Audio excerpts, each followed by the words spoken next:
All right, so this problem is going to cover chapter 1's problems and exercises section. It's problem 1.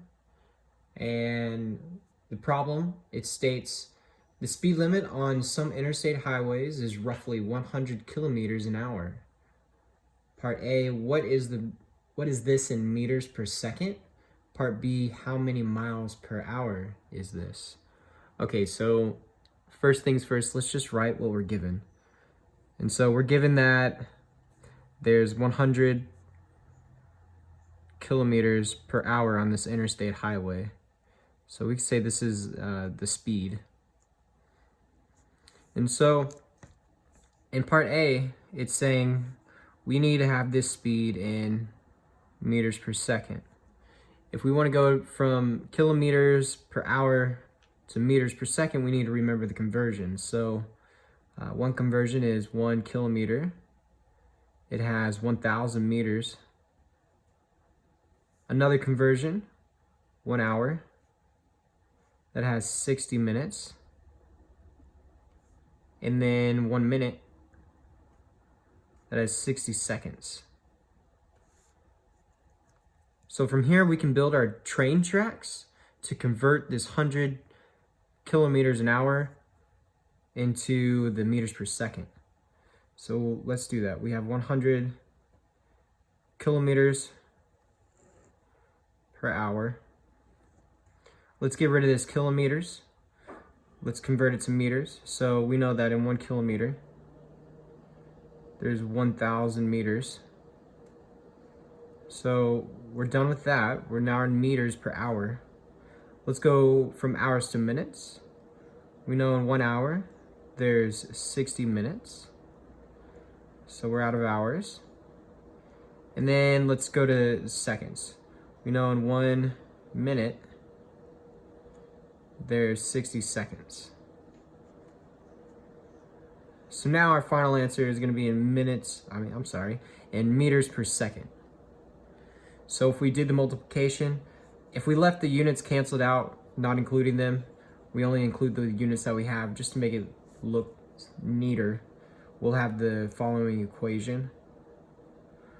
We'll have 100 times 1,000 meters.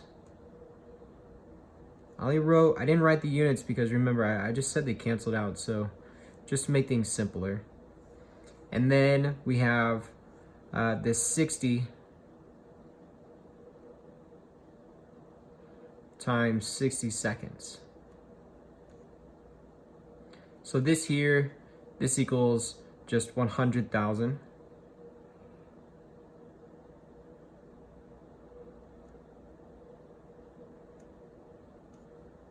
Divided by 3,600 meters per second, because those are the units. So from here, I'm just going to say equals down here. We can cancel out some zeros just to make the math a little easier.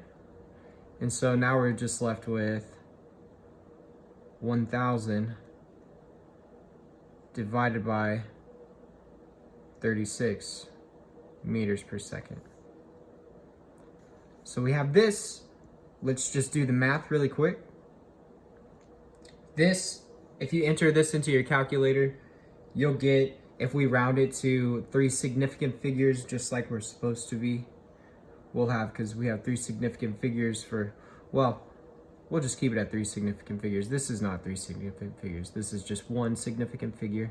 But just to be consistent with the book, because the book states that we should keep everything in 3 sig figs, all of our answers. We'll have 27.8 meters per second. So that's part A. Part A, we have that the speed is going to be 27.8 meters a second. Let's look at part B. So in part B, it wants us to put this speed in, miles per hour. So miles per hour, that's a little bit simpler compared to meters per second because not as many conversions are needed. We just need to convert kilometers to miles, because it's still in per hours. So just kilometers to miles. And so the conversion there, we know that in 1 kilometer, there's going to be 0.621 miles. And so we can build our train tracks again. And so 100 kilometers. And we want it in miles. Using this conversion here, we know that in 1 kilometer, there's going to be 0.621 miles. And so that gets rid of that. 100 times 0.621 miles. This just gives us 2 zeros. We can move the decimal over by 2.